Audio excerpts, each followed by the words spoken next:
This little girl said something shocking to a millionaire. Mister, he locks me in the bathroom every night, and what happens after this revelation will shock you. Comment what you think will happen. Your opinion is very important, and subscribe to my channel to support my work. Your help is very important. The sun was setting over the Hamptons, painting the sky in hues of orange as Richard Huntington, 58, walked along the deserted beach. His impeccably tailored Italian suit clashed with the natural landscape of Long Island. Despite being known as one of the most successful businessmen in the region, at that moment, his tired eyes revealed the weight of long hours of negotiations. The cold June wind blew strongly, carrying the distinct scent of the sea. Richard adjusted his coat and decided it was time to return to his mansion on the bluff, where Jeeves, his trusted driver of 2 decades, awaited him with the car. It was then that an unexpected sound caught his attention. Muffled sobs coming from a small grotto among the rocks. Richard hesitated for a moment. In his 30 years as a businessman, he had learned not to get involved in unfamiliar situations. But something about that crying deeply disturbed him.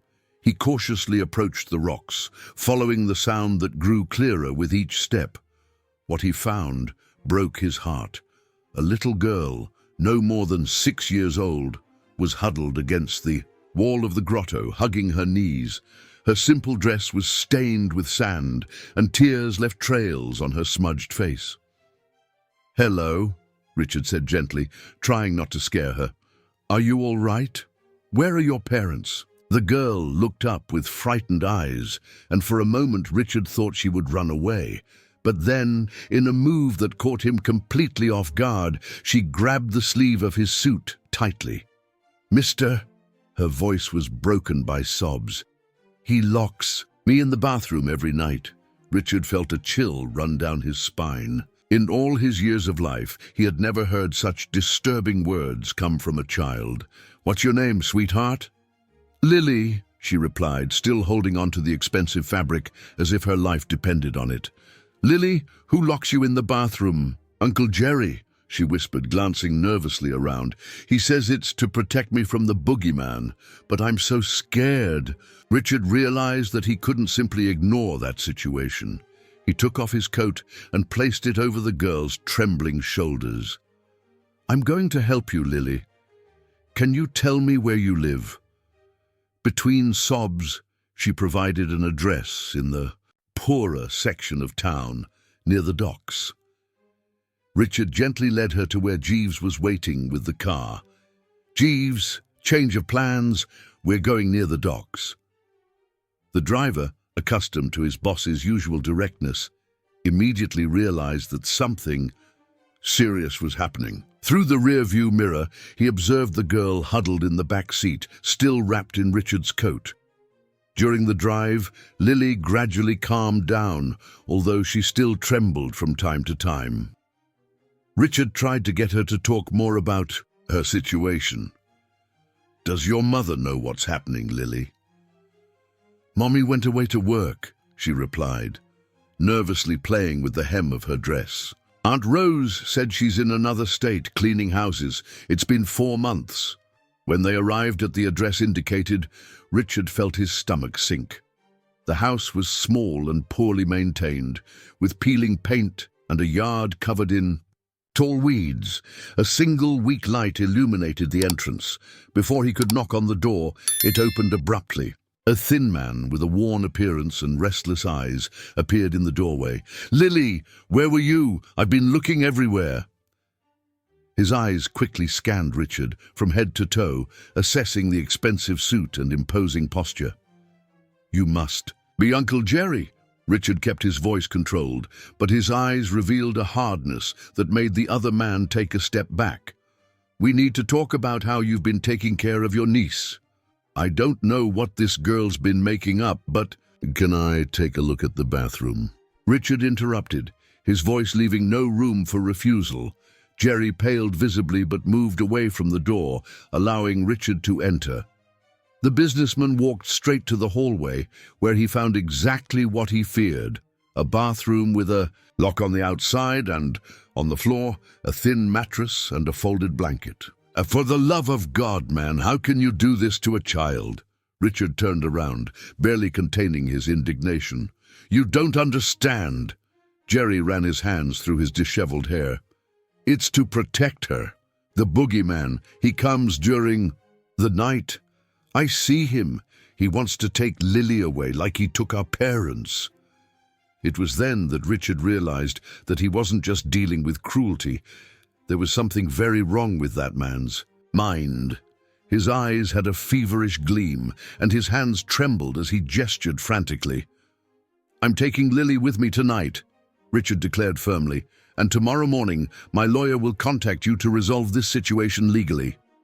"You can't do that. I'm a legal guardian." Jerry took a step forward, but stopped when he saw Jeeves materialize in the doorway, his presence silent but intimidating.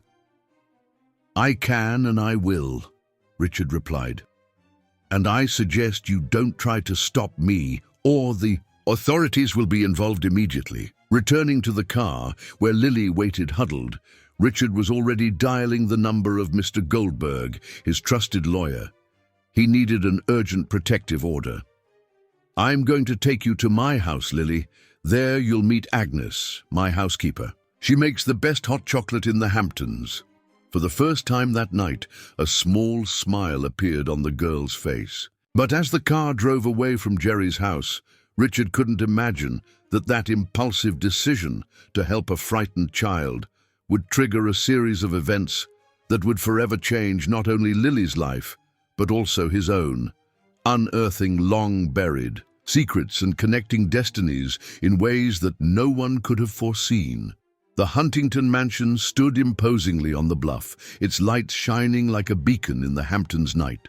When the car parked at the entrance, Agnes was already waiting. At the door, her face marked by worry lines, the 63-year-old Irish housekeeper nervously adjusted her apron as she saw her boss get out of the car, accompanied by a child.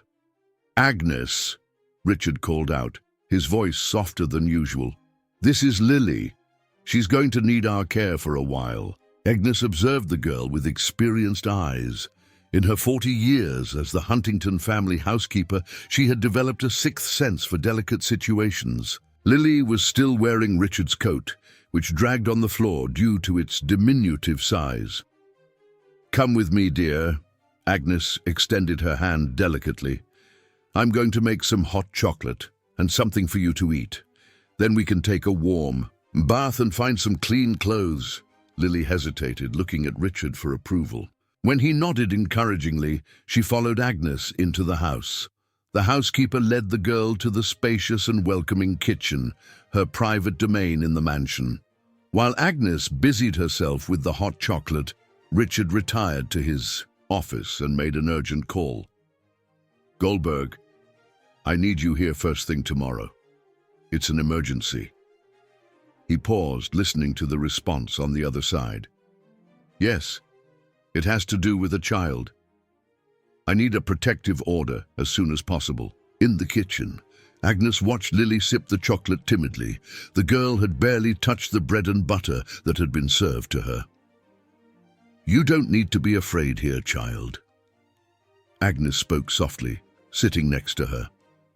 "This house may seem big and scary, but there's a lot of love stored inside it." "Is Uncle going to find me here?"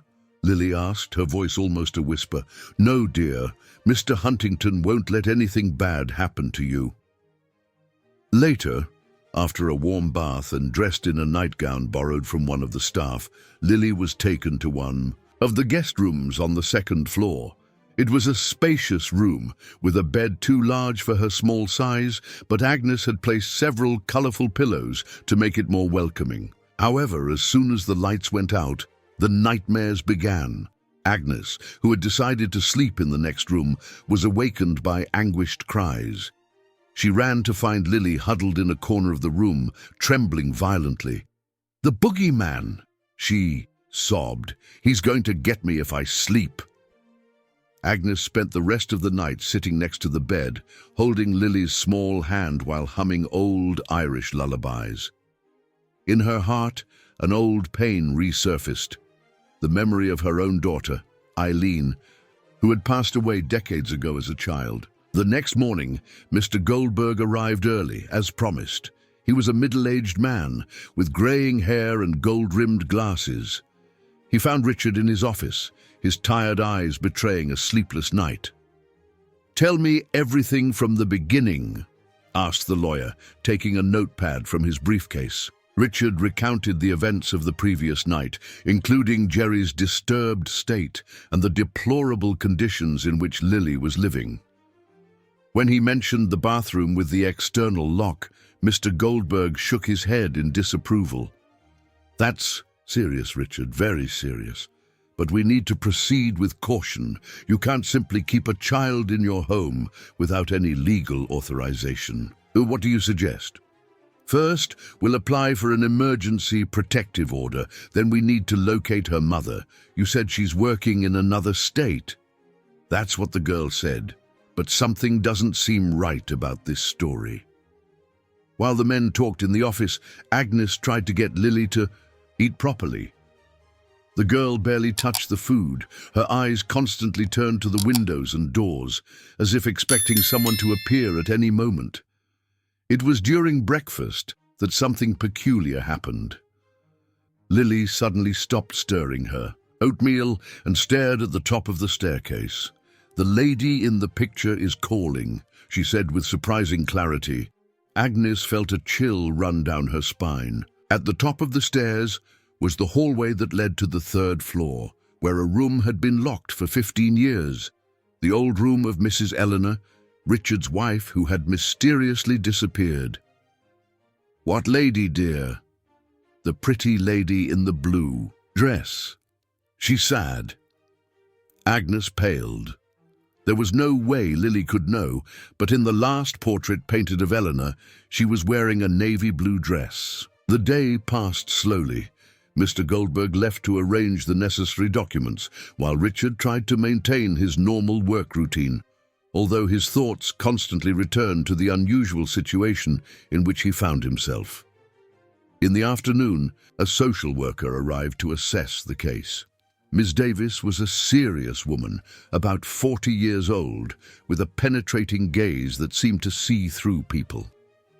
"Mr. Huntington," she began, sitting rigidly in one of the armchairs in the office, "I need to make it clear that this situation is highly irregular. You can't simply remove a child from the custody of her legal guardian, no matter what your suspicions are."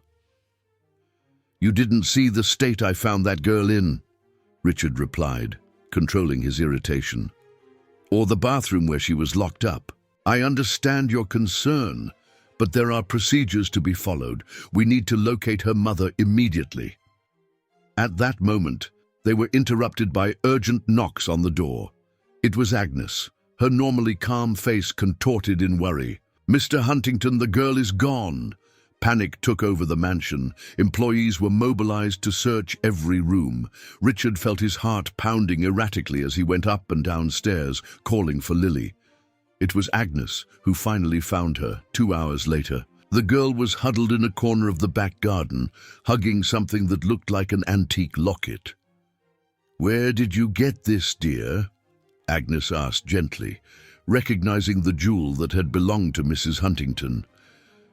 "It was in my things," Lily replied, her voice distant. "The lady in the picture said it was important." Agnes took the locket with trembling hands. When she opened it, she almost dropped the object.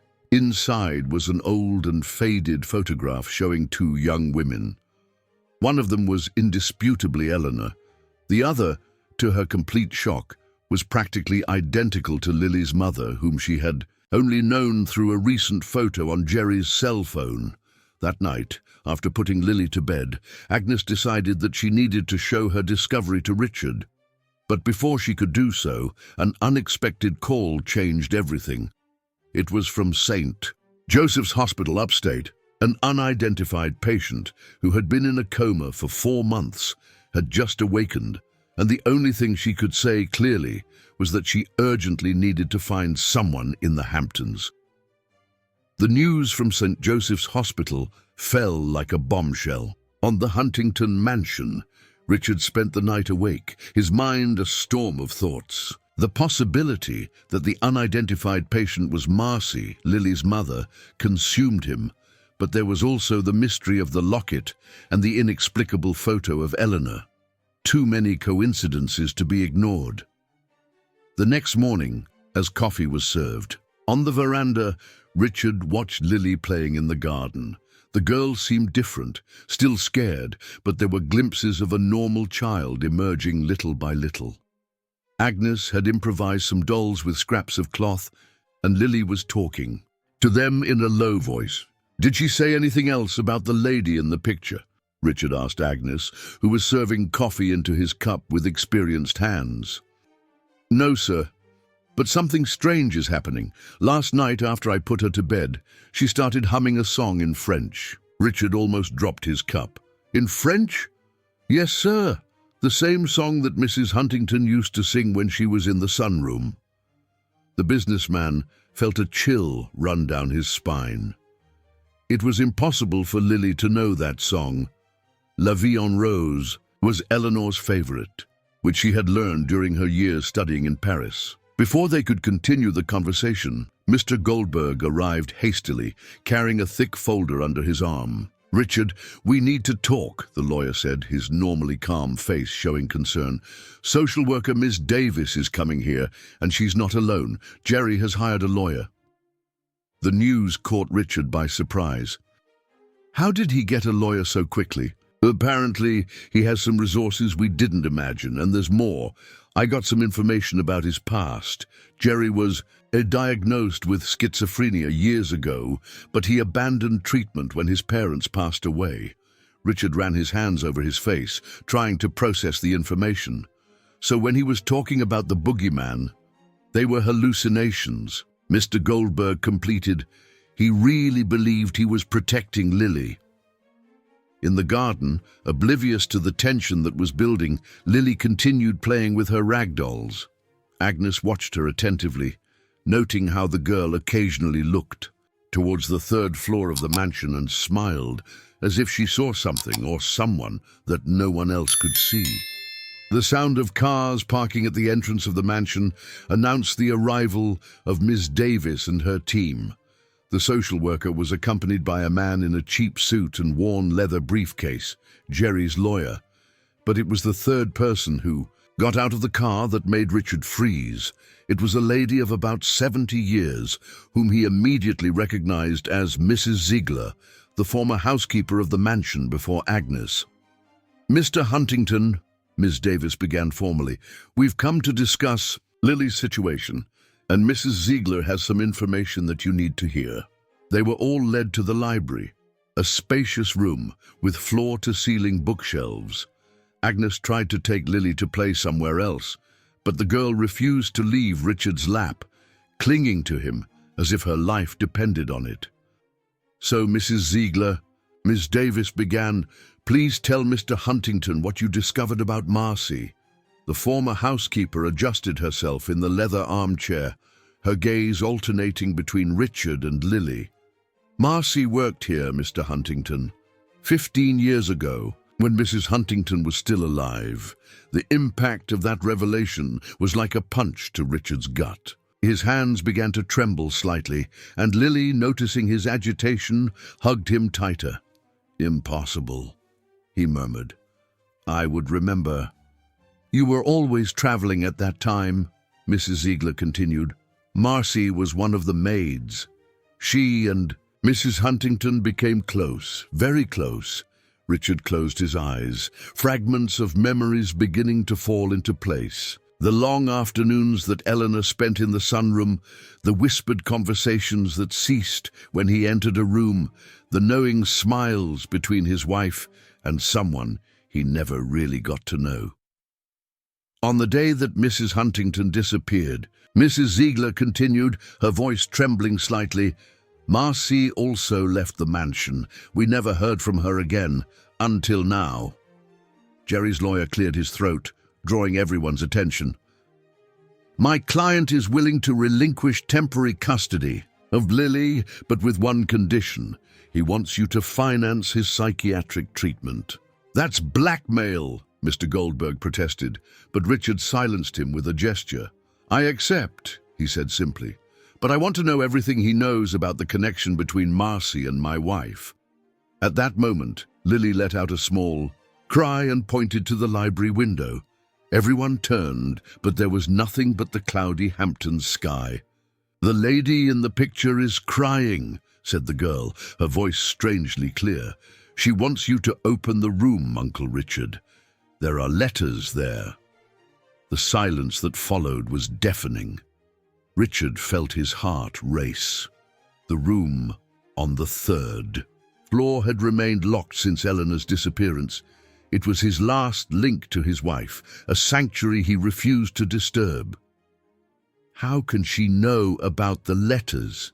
whispered Agnes, pale.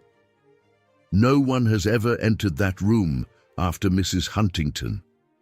But Lily wasn't finished. In the voice that didn't seem to be hers, she began to recite words in French, the same words that Eleanor wrote in her love letters to Richard when they were engaged. Ms. Davis, who until then had maintained a professional and distant posture, couldn't contain her perplexity. "Mr. Huntington, we need to clarify this situation. And there's more. The hospital upstate contacted us again.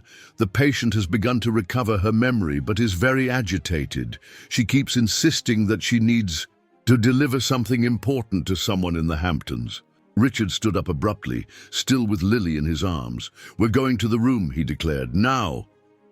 The group climbed the stairs in silence, the tension palpable in the air. When they reached the hallway on the third floor, Lily began to tremble. "She's here," whispered the girl. "She's been waiting so long." With trembling hands, Richard took from his pocket the key that he had carried with him for 15 years. When the door opened, the scent of jasmine, Eleanor's favorite perfume, still lingered in the air, as if time hadn't passed. The room was exactly as she had left it. The dressing table with perfume bottles, the French silk curtains, the perfectly made bed.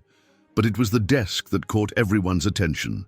On it, a stack of letters yellowed, with time, all addressed to Marcy. "My God," whispered Mrs. Ziegler, bringing her hands to her mouth. Richard took the first letter with trembling fingers. Eleanor's elegant handwriting danced on the aged paper. He began to read aloud, his voice failing with each word. "Dearest Marcy, when you receive this letter I will already be gone. I cannot allow Richard to see me wither away slowly. The diagnosis is terminal, and I have chosen to spare everyone the prolonged suffering. You are the only one I can trust to keep this secret." Before he could continue, they were interrupted by a commotion coming from downstairs. Hurried footsteps climbed the stairs, and excited voices echoed through the mansion. "She's here!" someone shouted. The patient from upstate escaped from the hospital and came straight to the Hamptons. Richard's heart stopped for a moment. In his lap, Lily smiled serenely and said, "Mummy's here." Chaos erupted in the Huntington mansion. Everyone rushed downstairs, Richard still carrying Lily protectively in his arms. In the entrance hall, surrounded by astonished employees, stood a woman of about 35 years. Her dark hair was disheveled, and her clothes, a simple set of hospital pants and top, were wrinkled. Her eyes, however, shone with a feverish lucidity. "Marcy," Richard whispered, instantly recognizing the features he had seen in the photo in the locket. The woman looked at him, then at Lily, and her eyes filled with tears. "My daughter." Lily squirmed in Richard's arms, wanting to get down. When her small feet touched the ground, she ran to her mother, who fell to her knees to embrace her. "Mommy, you took so long," Lily sobbed, burying her face in her mother's neck. "Forgive me, my love. Forgive me," Marcy repeated through tears, holding her daughter close as if she feared she might disappear. Miss Davis, the social worker, was the first to regain her composure. "Mrs. Marcy, you shouldn't have left the hospital like this. You're still recovering." "I couldn't wait any longer," Marcy replied, still hugging her daughter. "The memories, they started to come back. There was something important, something I promised to keep." Her eyes scanned the room until they found the letter that Richard was still holding. Eleanor's letters. A heavy silence fell over everyone. Agnes quickly took the reins of the situation. "Let's all go to the living room," she said firmly. "Mrs. Marcy needs to sit down, and we have a lot to talk about." In the spacious room, with its green velvet armchairs and silk curtains, the group settled in. Marcy sat on the sofa with Lily in her lap, the girl refusing to let go of her mother's hand. Richard occupied the armchair in front of them, still holding Eleanor's letter, as if it were a sacred object. "Start from the beginning," he asked softly. "Please." Marcy took a deep breath, running her free hand through her disheveled hair. "I was 19 years old when I came to work here. I was just one of the maids, but Mrs. Huntington, she was different from any boss I'd ever had.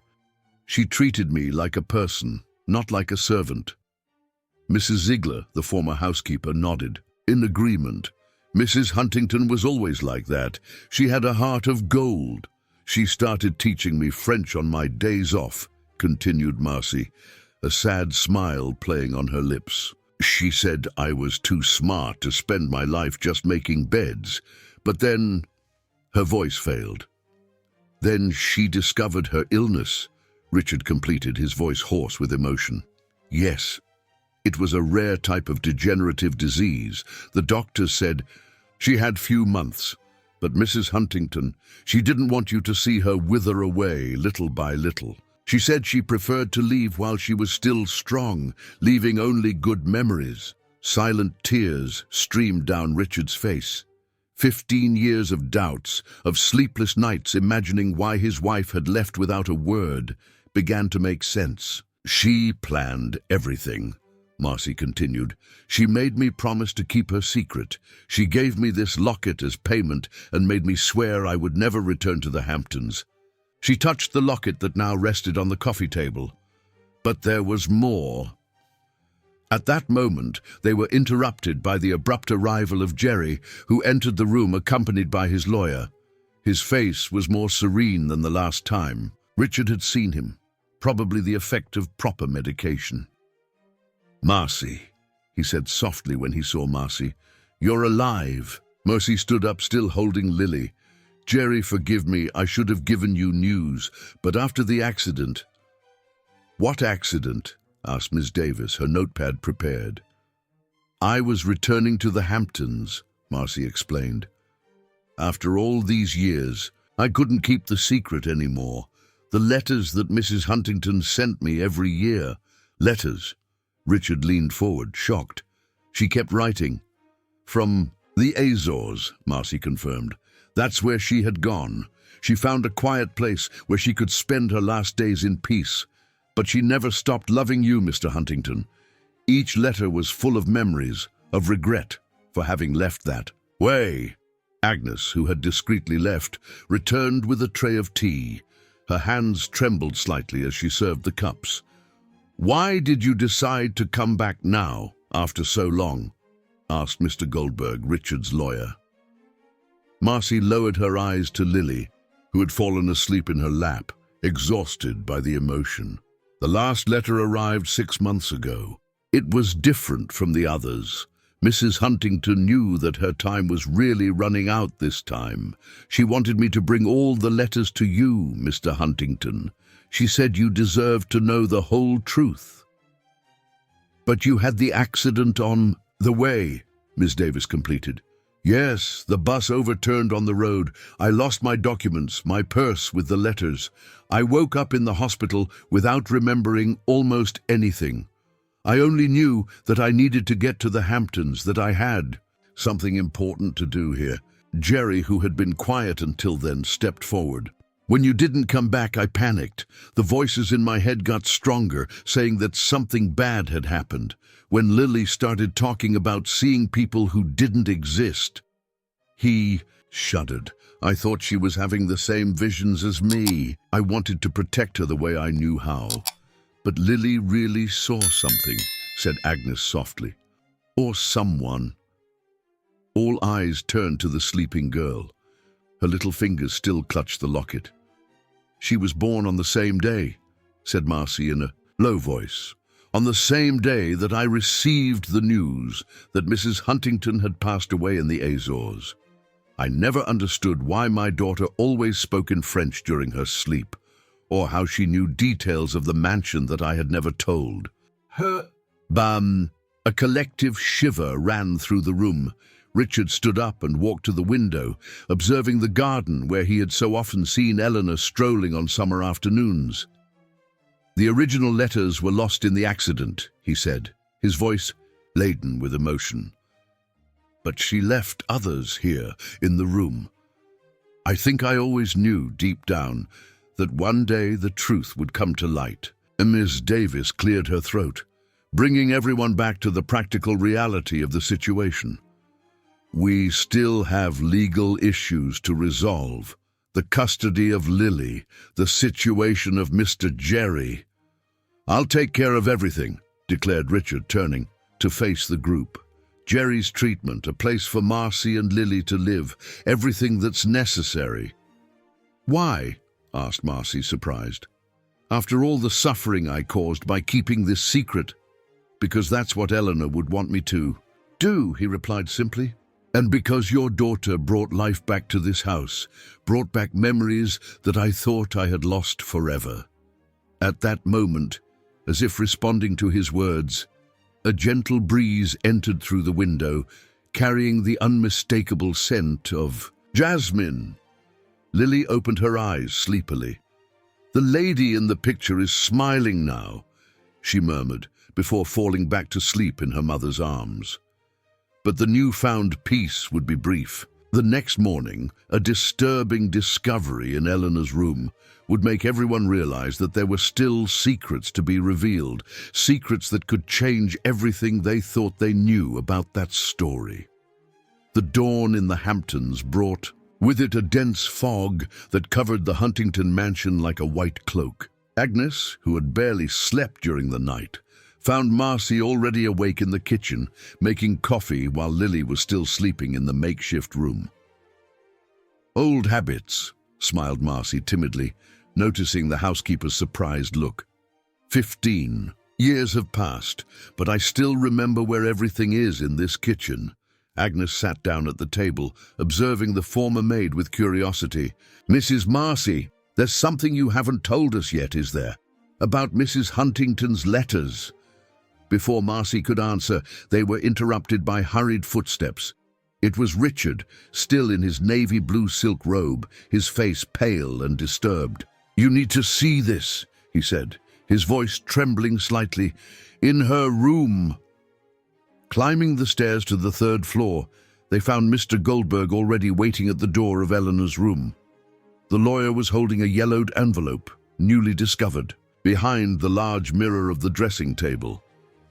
It's her handwriting, Richard confirmed, taking the envelope with trembling hands. The date on the back made his heart skip a beat. It was from just 2 months ago.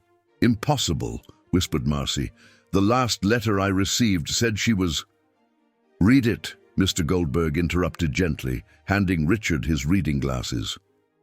With a choked voice, Richard began to read, My dearest Richard, if you are reading this letter, it means that the truth has finally come to light. I know you must hate me for having left that way, for having chosen to face alone what should have been our battle. But there is something that not even Marcy knows. The illness I was diagnosed with 15 years ago was indeed terminal, but it was also a medical error. I discovered this 6 months after arriving in the Azores, when new tests revealed that the symptoms were of a much simpler and treatable condition. However, by that time, the damage had already been done. How could I go back and explain that I had abandoned our marriage, our life, for a mistaken diagnosis? The shame and fear of your rejection paralyzed me. So, cowardly, I decided to remain dead to you. I spent years in the Azores, dedicating myself to painting and sending letters to Marcy, my only connection with the life I left behind. Through her, I followed your journey from afar, proud to see the man you became, even carrying the pain that I caused. But now, I need you to understand. I returned to the Hamptons 6 months ago. I have been living discreetly in my Aunt Adelaide's old house on the other side of the island. No one recognizes me anymore. Time has changed my features, and few remember the young Mrs. Huntington. The truth is that I am sick now, for real this time. It's ironic how life comes full circle. But before I leave, I needed to make sure you knew everything, and there's one more thing you need to know. The letter ended abruptly there, as if Eleanor had been interrupted while writing. Richard let the paper fall, his legs weakening. Agnes quickly brought a chair for him to sit down. "She's alive," he murmured, incredulous, "and she's here on the island?" "Aunt Adelaide's house," Marcy said softly. I should have guessed. It was her favorite place in the summers before they were interrupted by a scream coming from downstairs. It was Lily. They ran down the stairs, finding the girl in the middle of the entrance hall, her eyes fixed on something through the open door. In the morning mist, a female figure moved slowly through the garden. "The lady in the picture," whispered Lily. "She's not sad anymore." Richard ran to the garden, his heart beating so hard it felt like it was going to explode. But when he reached the spot, there was no one there. Only a blue silk scarf with the initials EH embroidered lay on one of the stone benches. "We need to go to Aunt Adelaide's house," he declared, returning inside. "Now." But again they were interrupted, this time by Ms. Davis, who arrived accompanied by a distinguished-looking lady whom Richard immediately recognized. Dr. Albright, the doctor who had diagnosed Eleanor's illness 15 years ago. "Mr. Huntington," began the doctor, her face grave, "there is something I need to confess, something about your wife's diagnosis." We already know it was a mistake," Richard cut in, impatient to leave. "It wasn't a mistake," Dr. Albright replied, surprising everyone. "It was deliberate." The silence that followed was deafening. Marcy, who was holding Lily in her arms, felt her legs weaken. "What do you mean, deliberate?" asked Mr. Goldberg, his tone threatening. The doctor took a deep breath before continuing. "Eleanor came to me at the time, desperate. She had discovered something about the Huntington family's business that could destroy everything. She needed a way to disappear without raising suspicion, to investigate on her own." Richard felt the blood run cold in his veins. "What kind of discovery?" "Your family, the Huntington fortune. She discovered that it had been built on—" Once again they were interrupted, now by a new figure entering through the main door of the mansion. A woman of about 70 years, her white hair elegantly styled, wearing a simple but well-cut dress. Her eyes, a deep blue that time had not been able to erase, gazed at Richard with a mixture of love and apprehension. "Enough, Beatrice," she said in a firm voice. "I will tell this story myself." Lily smiled, pointing to the newcomer. "See, Uncle Richard, I told you she would come back." Eleanor Huntington stepped forward, her tearful eyes meeting those of the husband she had not seen for 15 years. But before she could begin her explanation, a shrill sound cut through the air. Mr. Goldberg's phone was ringing insistently. The lawyer answered, and his face paled as he heard the message. Hanging up, he turned to the group with a shocked expression. "The old documents of the Huntington family. They have just been found in a secret safe in Aunt Adelaide's house. And you won't believe what they reveal." The silence that followed Mr. Goldberg's announcement was broken only by the soft sound of rain that began to fall outside. Eleanor, still standing near the door, took a few more steps into the mansion, her eyes never leaving Richard's face. "The documents," she began, her voice trembling slightly. "I found them by chance, 15 years ago, hidden in a false bottom of your father's desk, Richard." "What documents are these?" asked Richard, his voice almost a whisper. Eleanor took a deep breath before continuing. "Records proving that the Huntington family fortune did not come from the coffee trade, as everyone thought. Your grandfather, Arthur Huntington, was actually the son of Charles Peterson, the former owner of the neighboring farm."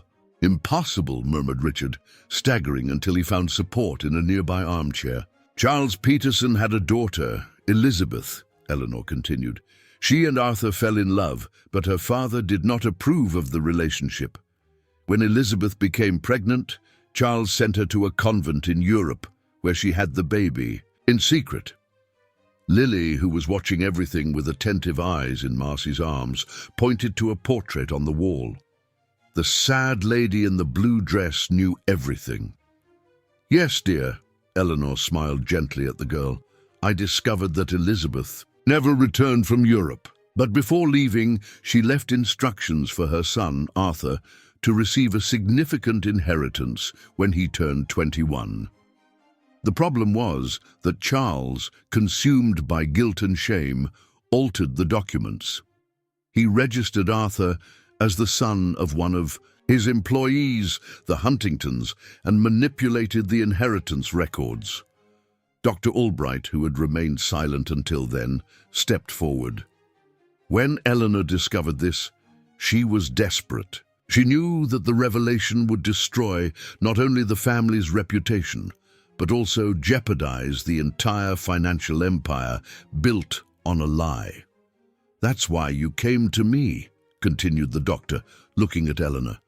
"You needed a way to disappear, without raising suspicion, to have time to investigate everything thoroughly. And why didn't you tell me?" Richard's voice was full of heartbreak. "Why let me think for 15 years that you had—" "Because I know you, my love," Eleanor replied, tears streaming down her face. "You would have dropped everything. You would have faced the world to correct this injustice. But I knew that it would destroy you, destroy everything that your family has built over generations." Marcy, who had listened to everything in silence, stepped forward. "Was that why you chose me to help? Because I also had a secret to keep?" Eleanor nodded. "You had just discovered that you were pregnant, alone and scared. I saw in you the same courage that Elizabeth must have had. That's why I trusted you to keep in touch, to help me protect the truth until I found a solution." "And did you find it?" asked Mr. Goldberg, holding the newly discovered documents. "Yes," Eleanor replied, walking to the window. The rain was now falling harder, washing the island as if wanting to cleanse decades of secrets. "I discovered that Charles Peterson, before dying, created a secret fund. All the money that should have gone to Arthur was invested and multiplied over the years. Today, that fund is worth more than all the Huntingtons' assets." "And who did he leave that money to?" asked Richard, although something in his heart already knew the answer. "To the true heirs of Elizabeth," Eleanor replied, turning to Marcy. "And Lily, you're not the only descendant of Charles Peterson, Richard. Marcy is too." The silence that followed was deafening. Marcy, shocked, hugged Lily tighter. "How?" she whispered. "Your grandmother, Marcy, was Elizabeth's younger sister. When Elizabeth was sent to Europe, she was also pregnant, but managed to hide the pregnancy. Her son, your father, never knew his true origin. The documents I found prove all of this." Richard stood up slowly, walking until he was face to face with Eleanor. "Why come back now? Why reveal all this after so long?" "Because I realized that some secrets weigh more than any fortune," she replied, gently touching her husband's face. "And because Lily showed me that sometimes fate has mysterious ways of correcting old injustices." "The girl," murmured Agnes, who until then had watched everything in silence. "She always knew, didn't she? Somehow." "She was born on the same day and hour that Elizabeth left, so many years ago," said Eleanor softly. "Some old souls say that certain children are born with memories that are not theirs, Lily always knew where to find the letters, always knew about the closed room, because part of her always belonged to this story. Richard looked at little Lily, who was smiling serenely in Marcy's arms. Suddenly, everything made sense. The girls, inexplicable connection with the house, with Eleanor's memories, with secrets she couldn't know. "And now," asked Marcy, her voice trembling, "what happens to all of us?" Eleanor smiled, a smile full of peace and certainty. "Now we can be the family we were always meant to be. The fund created by Charles Peterson will be divided equally among all his descendants. But more importantly than that, we can finally live without the weight of secrets." Richard, who had remained silent, finally found his voice. "All this time, all this suffering, it was necessary," Eleanor completed softly, "so that we could be here today, so that this story could have a different ending." At that moment, as if the sky itself wanted to participate in the reconciliation, the rain began to subside, and a ray of sunlight pierced the clouds, illuminating the room through the stained glass windows. The multicolored beam of light fell exactly on Lily, who smiled and reached out her arms to Richard and Eleanor. "Now we can be happy," the girl said simply. "There are no more sad secrets in the house." In the months that followed, the Huntington mansion returned to being a place of joy. Marcy and Lily moved to the cottage in the back of the property, where Jerry, now in regular treatment, visited them frequently. Eleanor returned to her place beside Richard, and together they began to rewrite not only the history of their family, but also their own love. The fund created by Charles Peterson was used to establish an educational foundation, offering opportunities for young talents in the Hamptons, thus transforming an old injustice into a legacy of hope. And Lily? Well, she grew up surrounded by the love of her family. Not only her mother and uncle, but also Richard and Eleanor, who became the grandparents that fate had promised from the beginning. The girl continued to have a special connection with the mansion and its secrets, but now they were happy secrets, stories of love and redemption that she told her dolls in the sunroom, where the scent of jasmine never stopped blooming. Agnes, observing all this from her kitchen, always said that there are certain mysteries in life that do not need to be explained.